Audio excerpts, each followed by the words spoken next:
Live to Aldrin now because he is still standing by for us at the Union Buildings. And Aldrin, as predicted in some media reports this morning, Shamila Batohi is the new head of the NPA.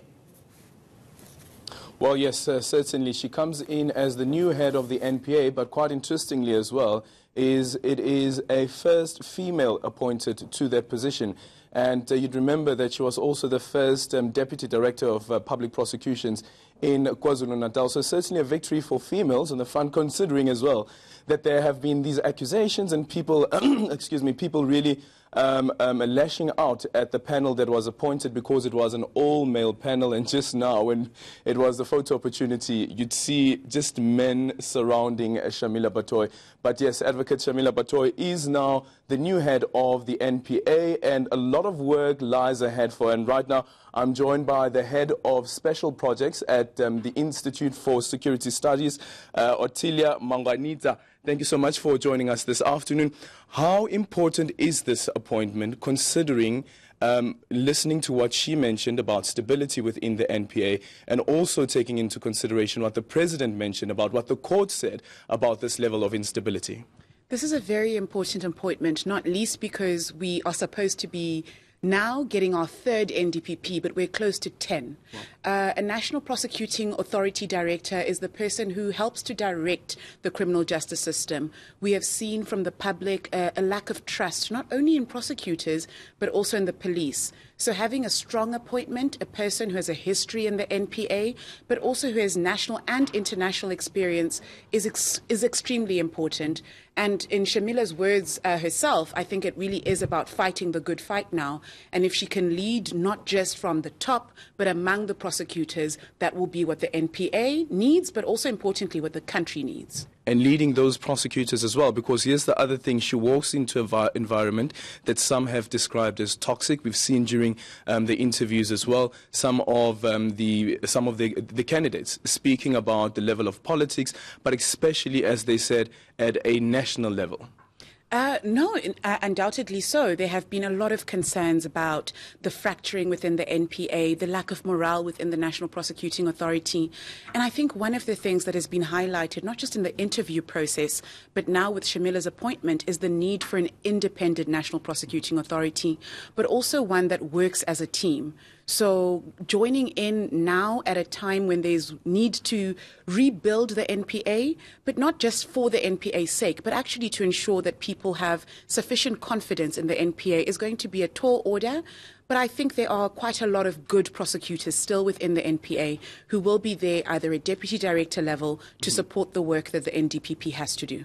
And Section 179 of the Constitution ringing loud and ensuring that there is no invincible political hand playing out. And the nice thing about when she was giving her acceptance speech, she even went as far as speaking about corporate sector as well.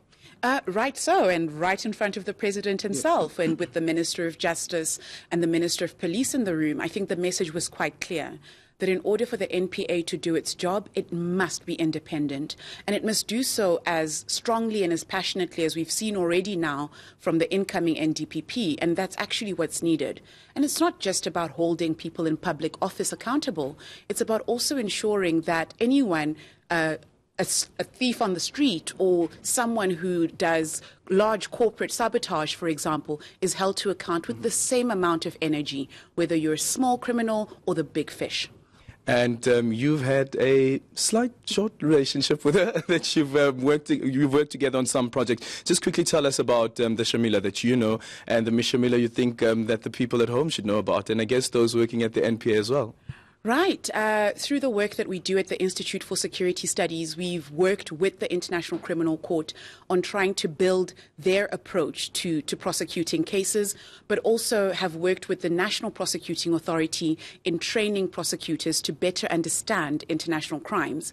And through that, over the past 10 years, I've had the pleasure of working with Shamila, a person who I think is not just hardworking, but is quite determined as well, a person who tells you what it is for what it is. And like I said, she made her strong remarks in front of the President, in front of ministers within the presidency, within police, within justice.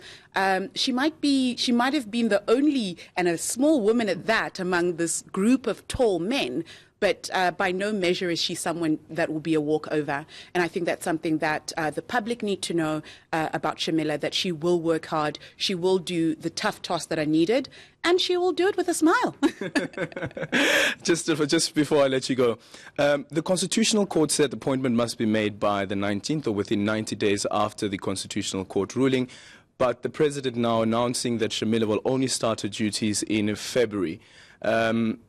Is there any need to apply for condonation from the Constitutional Court? How does this work?